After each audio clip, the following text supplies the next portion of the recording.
there during the communism time, everything was just just the way dictators say. And one of course the grievous decisions that have ever been made in the world, it is the permission of abortion happening. In 1923, Stalin permits this, and actually it's become to be a way of forced abortion too, if you have 2 or more children, because they explained that you have no way of providing for the child, so therefore you have to abort it.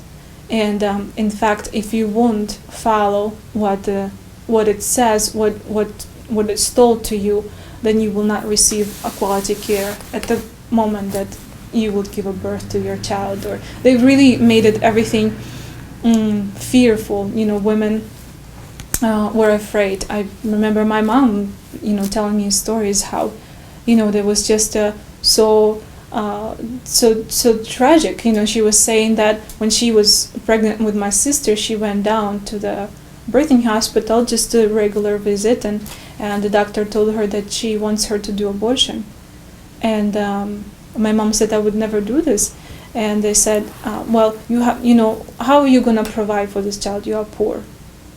Did she only have one child at the time? Yes. So even after one child, they were trying to get her to have an abortion. Yes. It was become to be such a just like, this is nothing. The life stopped have a value. There is no dignity anymore.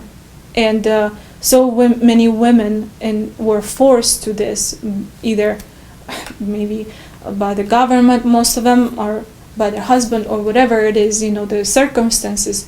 They just, first of all, they did not know who is in the womb.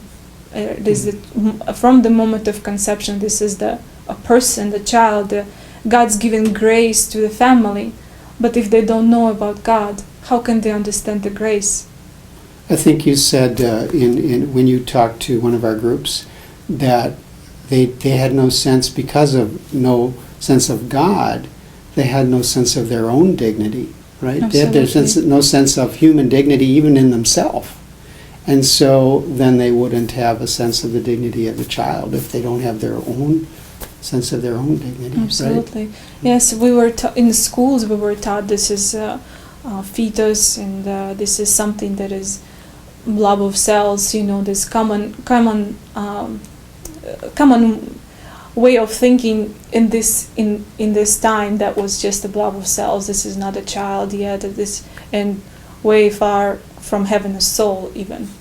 So, and which is, it's a tragedy. It's I think this is a tragedy right now in the world entirely, because we don't believe, or we permit ourselves to even question the life in the womb. What is happening at the moment when baby is being developed? How beautifully developed, with not just the body being developed, but also this baby is being fused already with a soul, internal soul, and so this has a value of Christ's death.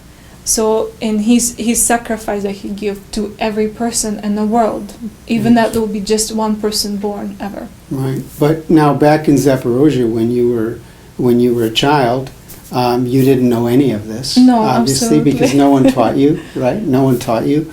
And say a little bit about your own experience then of what little bit of religion maybe touched your life at that time. Yes, interestingly, that my parents, though they were not religious, they did not go to the church, but yet they made a decision to baptize me.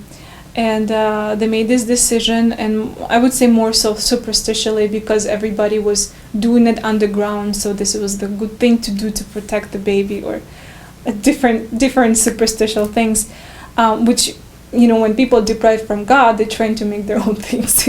So that was a part of it. I was, as an infant, was baptized, and that very St. Nicholas Church, which was in our city. But very next day, my parents were called to the office, to the party office, and they said, "You have baptized your child. We know that."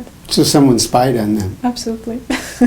And so it was, although thankfully to God, nothing really happened, but my dad could be in jail, and so do my mom for this, because it was greatly persecuted, very greatly. Any faith that person has to be eliminated, absolutely destroyed. There is no God.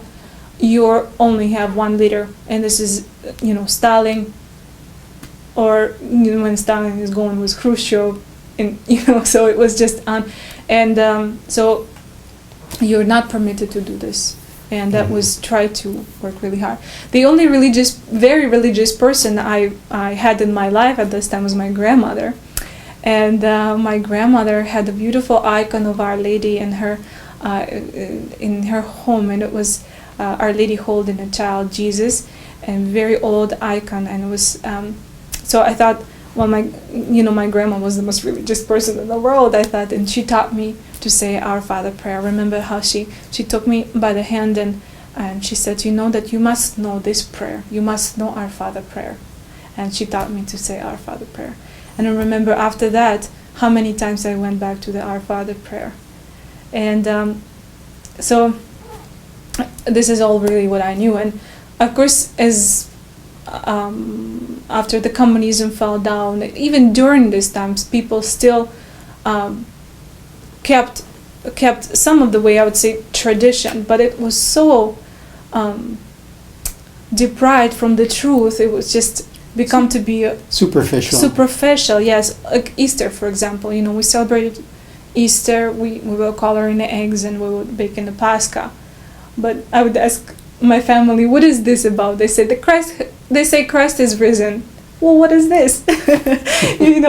So really the first and the last time I've ever been in the church before 18 years old was at the moment of my baptism.